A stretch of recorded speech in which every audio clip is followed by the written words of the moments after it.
बच्चों, नमस्कार। कैसे हैं आप सब लोग? उम्मीद है शानदार, जिंदाबाद, जबरदस्त होंगे। मैं अंकित भाटी, रोजगार विद अंकित चैनल पर आप सभी का स्वागत करता हूं। और आरपीएफ वाले जो बच्चे हैं वो बिल्कुल अब अपने उस मोड़ पर आ पहुंचे हैं कि जहां से सिर्फ और सिर्फ एग्जाम दिखाई देता है। और अब एग्जाम जब दिखाई देता है तो यहाँ भी दो पहलू हैं। या तो आप बिल्कुल नॉर्मल हो गए, या फिर आपको थोड़ी मोड़ी घबराहट हो रही होगी, या हो सकता है आपको बहुत ज़्यादा घबराहट हो रही हो और ऐसा लग रहा हो कि मुझे कुछ नहीं आता है, मैं सब कुछ भूल गया हूँ या सब कुछ भूल गई हूँ। एक लंबी तैयारी के दौरान भी ऐसा होता है। जब आप बहुत अच्छी तैयारी कर लेते हैं तब भी ऐसा होता है कि आपको कुछ नहीं आता है, लास्ट टाइम पे ऐसे लगने लगता है। लेकिन जब चीज़ आपके सामने हो, जब क्वेश्चन आपके सामने हो, आप उस पर टूट पड़ेंगे। निश्चित तौर पर वो सारी चीज़ें आपको याद आ जाएंगी जो आपने प्रैक्टिस से हासिल की हैं। तो इसलिए ऐसी घबराहट होना एक आम बात होती है कि आपको कुछ नहीं आता है। जिस दिन एडमिट कार्ड आएगा, जिस दिन एग्जाम स्टेटस आएंगे, जिस दिन एग्जाम डेट आएगी, उस दिन और थोड़ा सा ज़्यादा डर लगेगा। तो ये पॉजिटिव साइन है, नेगेटिव नहीं है। जिनको कुछ नहीं हो रहा होता है वो दो तरह के बच्चे हैं। या तो उनको ये है कि भाई मेरे को अब निकले ना निकले कोई फर्क नहीं पड़ता, जिसने तैयारी नहीं की है ऐसा तो वही सोचता है। या कोई ऐसा है कि मेरी कहीं और जॉब लग ही चुकी है, यहाँ आ जाएगा तो अच्छी बात है, नहीं तो कोई बात नहीं। जैसे यूपी पुलिस में हो, यूपी पुलिस वाले बच्चे इसको देने जाएं तो वो ये सोचें कि ठीक है यार, होगा तो हो जाएगा, नहीं तो यूपी पुलिस तो है ही। तो उस तरह की मानसिकता के कारण ये ऐसा हो सकता है कि भाई आपको इस एग्जाम से कोई फर्क ना पड़ रहा हो। पर ऐसे बच्चे भी ऐसा नहीं है कि वो एग्जाम नहीं निकाल सकते, वो भी निकाल सकते हैं। मान लीजिए किसका यूपी पुलिस में सिलेक्शन हो चुका है और वो जा रहा है बेधड़क होकर के कि जो होगा देखा जाएगा, होगा हो जाएगा, नहीं होगा तो नहीं होगा। उसके चांसेस बहुत बढ़ जाते हैं उस एग्जाम को निकालने के, क्योंकि वो तैयार तो पहले ही है, क्योंकि यूपी पुलिस में नंबर आया तो जाहिर सी बात है पढ़ाई करके ही आया होगा। मैं यूपी पुलिस एक एग्जाम्पल ले रहा हूँ। पर अब यहां पर वो एग्जाम देगा तो एक थोड़ा खुले दिल से देगा, यानी खुले मन से देगा। पूरा जब वो पूरी तरह से अपने दिमाग को यूज कर पाता है तो वो अपना 100% दे पाता है। और जब आप ओपन माइंडेड कहीं जाते हैं, बिना डर के कहीं जाते हैं, तो आप वो प्रदर्शन आपके अंदर से निकल के आता है जिसकी आपने भी कल्पना नहीं की थी। तो इसलिए कहते हैं कि डरो मत, डरो मत। पर डर होना स्वाभाविक है। अगर आप बेरोजगार हैं और आपने सब कुछ इसी एग्जाम पे डिपेंड या दाव पे लगा दिया है तो फिर आपके अंदर थोड़ी घबराहट होनी तय है। तो वो कोई ज्यादा दिक्कत वाली बात नहीं है। बस बात है कि आपने प्रैक्टिस कितनी करी है, उस बात से फर्क पड़ेगा, हमेशा पड़ेगा। ठीक है। तो अभी एक ही सवाल है बच्चों का कि रिवीजन कैसे करें। और बच्चा आरडब्ल्यूए का आपको पता है कि बेस्ट गिफ्ट क्या होता है। मैं जस्ट अभी उस पर आ रहा हूं। उससे पहले बता दूं कि एग्जाम स्टेटस और एडमिट कार्ड, ये बच्चों एग्जाम स्टेटस में आपको तीन चीजें मिलती हैं। एक तो शिफ्ट, एक आपको डेट, एक आपको सिटी। सिटी मिलेगा, सिटी में सेंटर का एड्रेस नहीं मिलेगा, वो एडमिट कार्ड पे मिलेगा। ये आपको मेरे ख्याल से कि आज तारीख है 18, हो सकता है आज भी आ जाए, 19, 20, 10 दिन पहले आप मान सकते हैं। तो 10 दिन पहले, क्योंकि महीना 28 दिन का ही है, तो 10 दिन बैठते हैं 20 तारीख को। और 2 मार्च का आपका एग्जाम पहला। तो उससे पहले यानी 10 दिन पहले सभी बच्चों के, यानी 20 या 21 तारीख में सभी बच्चों के स्टेटस आ जाने चाहिए। तो भाई स्टेटस, एग्जाम स्टेटस, ये तीन चीजें आपको मिल जानी चाहिए और मिल जाएंगी। 19, हाँ 19 को भी मिल सकते हैं, कोई दिक्कत नहीं है, 19-20 में। ठीक है। तो ये आपको मिल जाएगा तो थोड़ा सा आप में कॉन्फिडेंस भी बढ़ेगा, थोड़ी घबराहट भी होगी, वो स्वाभाविक है, तैयारी की है तो ये सब आम बात है।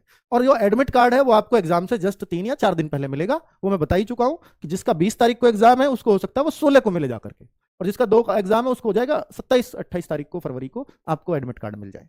ठीक है, क्लियर। एग्जाम का लेवल बच्चों, ये एग्जाम का जो लेवल है, चूंकि देखो हम इसकी कंपैरिजन, देखो फ्यूचर कोई नहीं बता सकता, लेकिन इसका कंपैरिजन हम एसआई से कर सकते हैं, क्योंकि एसआई भी आरपीएफ का ही है। और वहां हम वैकेंसीज भी देख सकते हैं कि वो 400 के आसपास, 452 वैकेंसीज थी आसपास के, मैं पूरी लिख देता हूं। वो थी 452 वैकेंसीज, और ये है 4208 आपकी कांस्टेबल की। तो आप बताओ कि भाई देखिए, एक तो ये ग्रेजुएट लेवल था, दूसरा इसमें वैकेंसीज भी कम थी, फॉर्म भी ऐसा नहीं है कम थे, 15 लाख फॉर्म भी थे। तो जो इसमें लेवल आया होगा उससे आसान ही लेवल देखने को मिलेगा इसमें, इतना तो तय है। अब इसमें क्या मुश्किल आया था? इसमें जो मुश्किल बच्चों को लगी वो लगी जीएस। बच्चे कह रहे थे कि सर 25 क्वेश्चन कर पाना बहुत मुश्किल हो रहा था। मतलब जीएस में 50 में से 25 क्वेश्चन भी कर पाना उनके लिए टफ टास्क बना। लेकिन चूंकि अभी तक उसका आंसर की नहीं आई है, और आंसर की नहीं आई है तो अभी बच्चों को एग्जैक्टली वो नहीं पता चला है कि मेरे कितने सही हैं। ठीक है। तो भाई जो मैथ्स है, मैथ्स में अर्थमेटिक ही आया था पूरा, यहां भी अर्थमेटिक ही आएगा, लेकिन मेंसुरेशन रहेगी।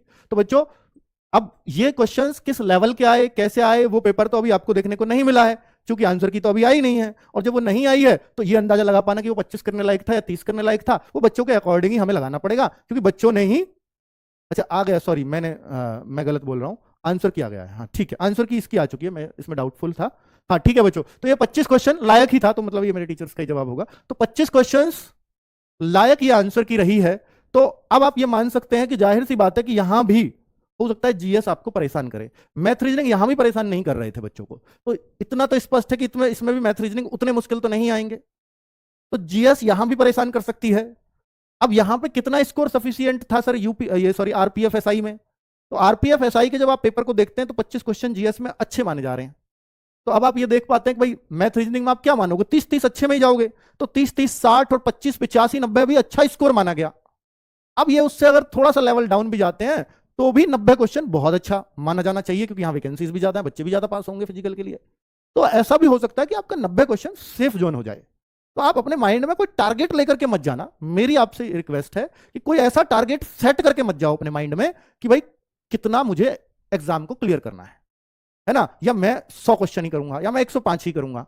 वो टारगेट ही मत सेट करो, क्योंकि यहां आपका नॉर्मलाइजेशन बहुत बड़ा रोल प्ले करेगा। हो सकता है एक पेपर थोड़ा आसान आ गया और एक पेपर थोड़ा क्या बहुत मुश्किल भी हो सकता है, तो फिर वो नॉर्मलाइजेशन में बराबर होंगे, क्योंकि जितने ज्यादा पेपर उतना ज्यादा नॉर्मलाइजेशन के अंतर के चांसेस रहते हैं। जरूरी नहीं आए, पर ये चांसेस ज्यादा रहते हैं, क्योंकि जब पेपर बनाने वाला है अगर वो 2 पेपर बनाएगा या 2 दिन वाले पेपर बनाएगा तो उसके चांस रहेंगे वो सेम सा रख देगा लेवल। लेकिन जब उसको पेपर ही 20 दिन मान लो चले और उसमें उसको 40-45 पेपर बनाने पड़े, अब वो 40-45 जब पेपर बनाएगा तो जाहिर सी बात है कि वो भी समान लेवल रख पाए, इस बात की गारंटी नहीं है।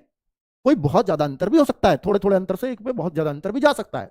तो इस वजह से जो नॉर्मलाइजेशन में अंतर ज्यादा होने के चांसेस रहते हैं जब एग्जाम बहुत ज्यादा दिन चलता है। ठीक है, तो इसमें नॉर्मलाइजेशन थोड़ा बड़ा खेल करेगा इसके मुकाबले।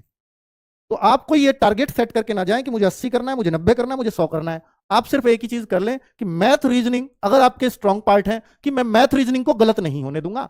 कोई अगर एक आदुक का जो मुझे नहीं आ रहा कोई बात नहीं, छोड़ के चला जाऊंगा, मैं गलतियां कम करूं मैथ रीजनिंग में जानबूझकर, मतलब जानबूझ के मींस कि यार जो गलती नहीं होनी चाहिए वो भी हो रही है, आता हुआ प्रश्न गलत हो रहा है, तो ये बहुत नुकसान करेगा, क्योंकि 1/3 की नेगेटिव मार्किंग है आपकी, 1.33 ले बैठेगा वो आपका। ठीक है, और वो एक एक नंबर क्या 0.33 यहां पर बहुत बड़ा रोल प्ले करेंगे। 0.33 पर भी यहां आप देखेंगे कई हजार बच्चा पीछे जा रहा होगा आपसे। ठीक है, और जब 1.33 की बात आएगी तो आप समझ जाओ कि आप हो सकता है लाख बच्चों से पीछे हो जाए एक क्वेश्चन आता हुआ गलत होने से। तो मैथ्स रीजनिंग अगर आपका स्ट्रॉन्ग पार्ट है तो कोशिश करना कि कोई भी आता हुआ प्रश्न गलत ना हो जल्दबाजी में। जल्दबाजी कैसे हो जाती है, कई बार हमने पूछा है, उसने पूछा कि भाई ये क्वेश्चन है ऐसा सरलीकरण का कोई क्वेश्चन है और बाद में लिख दिया इसका वर्गमूल बताओ, ऊपर नीचे काटना था, फिर आगे पॉइंट में थी संख्या है, आगे लिख दिया वर्गमूल बताओ, आगे आपका 4 काट पीट के, और वो आपके ध्यान ही नहीं रहा वर्गमूल बताओ भी है यानी स्क्वायर रूट भी बताओ, तो आप 4 ऑप्शन देखते ही तुरंत लगा देते हो, जबकि वो वर्गमूल बताओ तो उत्तर लगाना था 2। आपने पूरा बढ़िया सॉल्व किया है लेकिन आपका लगना था 2 और लग गया 4, पूरी मेहनत खराब हो जाती। इसको कहते हैं आता हुआ प्रश्न गलत हो जाना जल्दबाजी में, थोड़ी सी लापरवाही से। और ऐसा होता है रीजनिंग में, आप कहते हैं भाई इनमें से कौन सी ये चीज नहीं है और आप पढ़ जाते हैं कौन सी है और आप लगा देते हैं, तो नहीं आपने पढ़ाई नहीं। तो ऐसी सिली मिस्टेक होती है, प्लीज इन पे ध्यान देना, क्योंकि अगर ये मिस्टेक्स हुई तो फिर आप जहां कंपटीशन बड़ा होता है वहां आप बहुत आसानी से बाहर हो जाएंगे। तो ऐसी गलतियों से बचना, मैथ रीजनिंग ऐसी गलतियां करवाते हैं।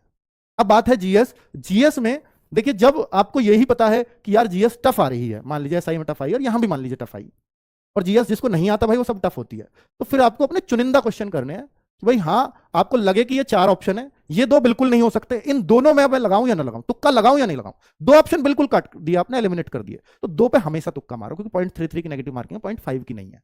ठीक है, तो 2 में अगर एक चुनना हो तो उसको छोड़ो मत उस मौके को। लेकिन अगर आपको यह दिख रहा है कि सर 4 में से एक एलिमिनेट कर दिया, 3 मैं सब कंफ्यूज हूं, तो मत लगाओ, क्योंकि 1/4 की होती तो मैं कहता कि 3 में तुक्का मार के आओ फिर। ठीक है, उसमें पॉजिटिव फायदे होते हैं, पर अब यहां मैं 2 पे कहूंगा ना, 3 पे आपको सलाह देता हूं ना 4 पे, तो आप तुक्का ही प्योरली, अगर चारों ही नहीं आते हैं तो आपको फिर उसको छेड़ने का कोई मतलब नहीं बनता। ठीक है, तो आपको जो चीजें आ रही हैं उनको ही आप करना, चाहे वो आपसे 20 बने, चाहे वो 22 बने, चाहे वो 30 बने, चाहे वो 35-40 बने, उस बात से मैटर नहीं करता। ठीक है, क्योंकि किसी के पेपर में जीएस आसान हो सकती है तो 20-22, किसी के पेपर में 20-22 के लायक हो सकती है, तो किसी के पेपर में वो 34-35 तक भी हो सकती है। तो आपका पेपर में वो कौन सी आई है ये आप नहीं जानते। ठीक है, तो इसलिए थोड़ा सा अपने आप के अंदर सब्र रखना। और मैं आपको एक सलाह देता हूं कि भाई देखो 2 मार्च से पेपर शुरू है और हम यहां कराएंगे, और देखो एनालिसिस के लिए रेलवे ने कर रखा है मना, हम यहां कराएंगे स्पेशल प्रैक्टिस सेट।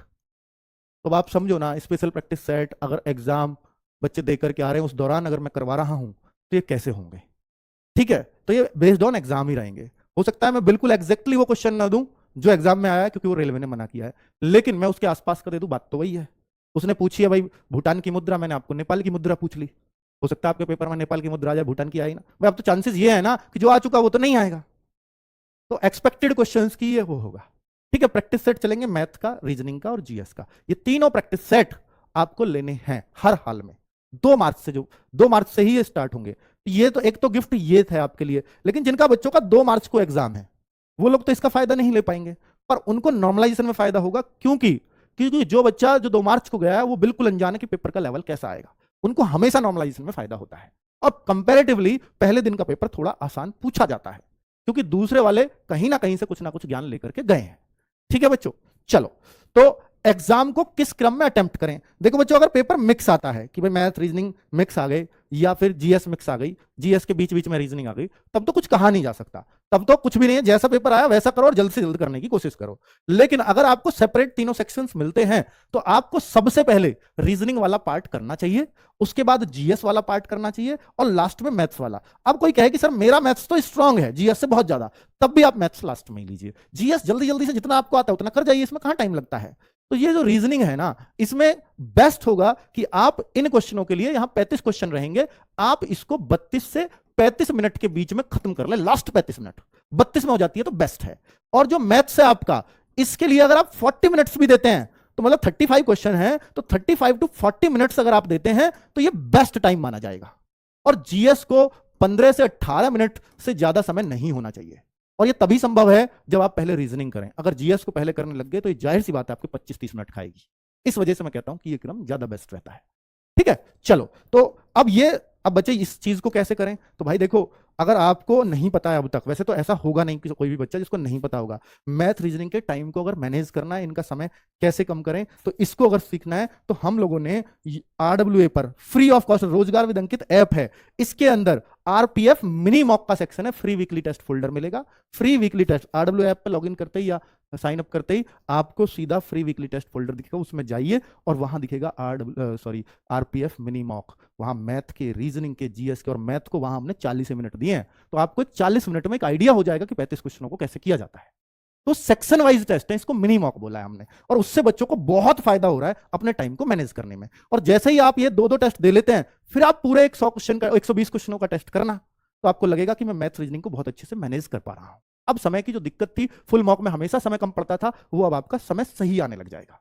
ठीक है, तो ये मेरी आपको सलाह है, बात नोट कर लीजिएगा हर एक क्लास का कि गागर में सागर कब कब कैसे कैसे होंगी, और एक क्लास लेते ही आपको समझ आ जाएगा कि मेरे लिए कितनी वैल्यूएबल है भी या नहीं है। क्योंकि हर एक टीचर रिसर्च करके आ रहा होगा, चाहे वो आरपीएफ के एसआई के क्वेश्चन देख के आ रहा हो, चाहे वो रेलवे में जो हाल ही में जेई का एग्जाम हुआ, एएलपी का एग्जाम हुआ, कहां कहां से रेलवे ने उठाए हैं, पहले आरपीएफ कैसे पूछता था, उन सारी बातों पर रिसर्च की जाती है और फिर वो क्वेश्चन यहां सेलेक्ट किए जाते हैं गागर में सागर में। ठीक है बच्चों, थैंक यू वेरी मच, नमस्कार।